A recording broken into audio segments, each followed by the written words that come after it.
Bonjour, alors dans cette vidéo, je vais vous montrer comment j'ai pu créer une application mobile avec Flutterflow. Donc là, je vais vous présenter rapidement donc l'interface qui permet de créer donc les applications. Donc ici, on a un petit bouton qui va permettre en fait d'ajouter des widgets.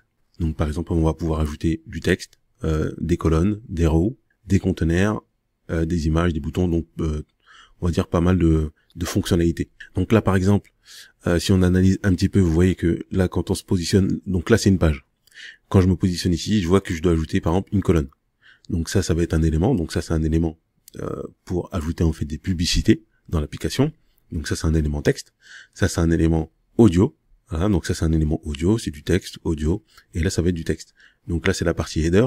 Donc c'est ce qui va nous permettre en fait de revenir tout simplement en fait en arrière. Et ici on a la barre de navigation. Donc avec des éléments. Donc cette barre va être tout le temps présente. Et on va pouvoir revenir assez rapidement pour changer par exemple de niveau. Donc cette page elle est constituée donc de différents éléments.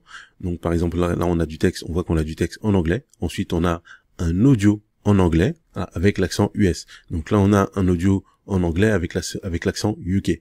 La phrase en français et l'audio en français. Donc je reviens sur l'interface. Donc ici on va voir nos différentes pages parce qu'effectivement donc on a plusieurs pages donc avec des sous-dossiers. Donc ici, donc on va voir effectivement donc la partie pour pouvoir en fait se connecter. Là, à ce niveau-là, donc ça va être les assets. Donc c'est les médias, les différentes images qu'on veut intégrer donc directement en fait dans l'application. Ici, on va voir la palette de couleurs. Et donc là, ça va être la partie paramétrage. Donc là, paramétrage de notre application. Donc rapidement. Hop, donc ici on voit qu'on a la vue application mobile. Donc là je vais le mettre à ce niveau-là, je vais cliquer ici pour avoir la vue par exemple tablette, donc qui n'a pas été optimisée pour les tablettes, et la vue PC qui n'a pas été optimisée effectivement donc pour les PC. Donc c'est Flutterflow effectivement, donc ça permet de créer des applications pour mobile, pour les tablettes et pour les PC. Là ici à ce niveau-là donc on a les différents types de résolution. Donc voilà en pixels. Là ça va être le nombre d'enregistrements en fait que j'ai fait. Donc là par exemple si j'enregistre, voilà je vais sauver. Bon là je pourrais très bien donner un titre et je vais pas forcément donner titre. Et donc là normalement si je rafraîchis, bon j'ai pas fait une modification.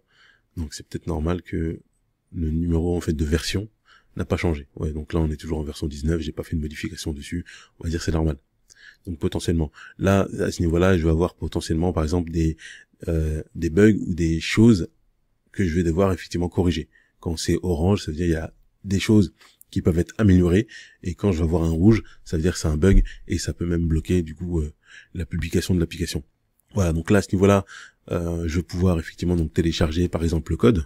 Voilà, donc là je peux voir le code, je peux télécharger le code avec en APK, etc.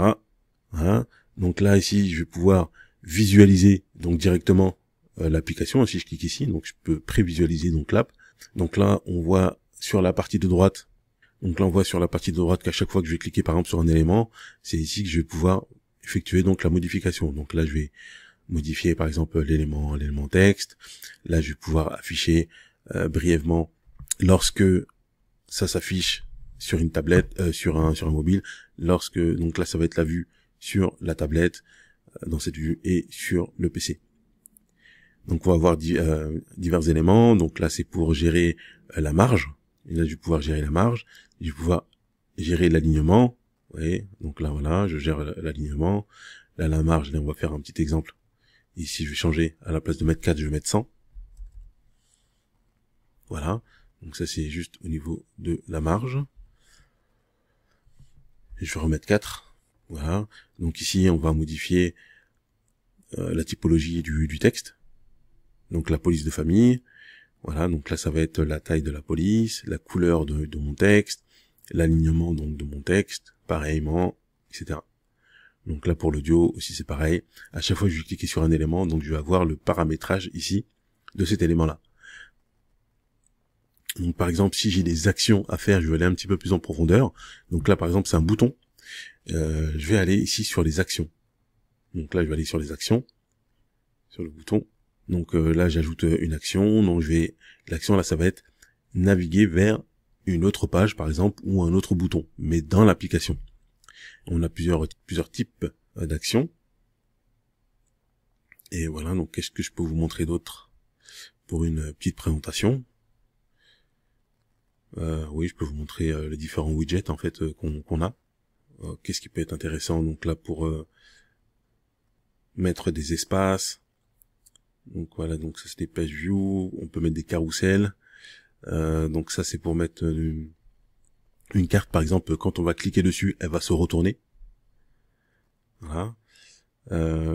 Là pareil, hein, Flipkart, donc c'est assez visuel.